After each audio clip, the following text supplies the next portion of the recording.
L&T chairman Subramanian controversy comments పై వరుసగా కౌంటర్లు పడుతున్నాయి.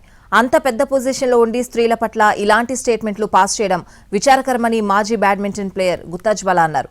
ఆయన మానసిక స్థితి సరిగ్గా లేదని నటి దీపికా పదుకొనె విమర్శించారు. ఉద్యోగులు వారానికి 90 గంటలు పనిచేయాలన్న ఎల్ఎన్టీ చైర్మన్ సుబ్రమణియన్ స్టేట్మెంట్పై సర్వత్రా విమర్శలు చెలరేగుతున్నాయి. మాజీ బ్యాడ్మింటన్ ప్లేయర్ గుత్తాజ్వాలా ఆయనకి కౌంటర్ ఇచ్చారు. మొదట తన భార్యను ఎందుకు తదేకంగా చూడకూడదని ఆమె ఎక్స్ వేదికగా ప్రశ్నించారు. ఆదివారం మాత్రమే ఎందుకని నిలదీశారు. పెద్ద సంస్థల్లోని అత్యున్నత స్థానాల్లో ఉన్న వ్యక్తులు మానసిక ఆరోగ్యం, విశ్రాంతిని సీరియస్గా తీసుకోకపోవడం విచారకరమని గుత్తాజ్వాలా పోస్టులో రాసుకొచ్చారు. సుబ్రమణియన్ లాంటి పెద్దలు స్త్రీల పట్ల ద్వేషపూరిత ప్రకటనలు చేయటమేంటంటూ విమర్శించారు. మొత్తంగా ఎల్ఎన్టీ చైర్మన్ వాదన నిరాశాపూరితం, భయానకంగా ఉందని ట్వీట్లో పేర్కొన్నారు. సుబ్రమణియన్ చేసిన వ్యాఖ్యలపై బాలీవుడ్ స్టార్ హీరోయిన్ దీపికా పదుకోన్ కూడా ఫైర్ అయ్యారు.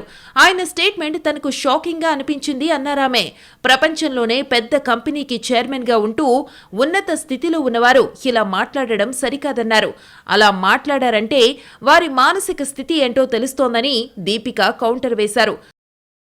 ఉద్యోగులు వారానికి 90 గంటలు పనిచేయాలన్న L N T chairman S N Subramanian statement వివాదానికి దారితీసింది.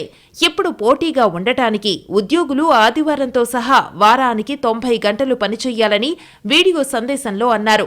ఇంట్లో భార్యను చూస్తూ ఉండటం కంటే ఆఫీసులో పనిచేయటం మేలని సలహా ఇచ్చారు. ఇంట్లో కూర్చుని ఏం చేస్తారని కామెంట్ చేసిన సుబ్రమణియన్ భార్యను ఎంతసేపు తదేకంగా చూడగలరని ఎద్దేవా చేశారు. అందుకే ఆఫీస్కు వెళ్లి పని మొదలు పెట్టడం చాలా బెటర్ అంటూ కాంట్రవర్సీగా మాట్లాడారు.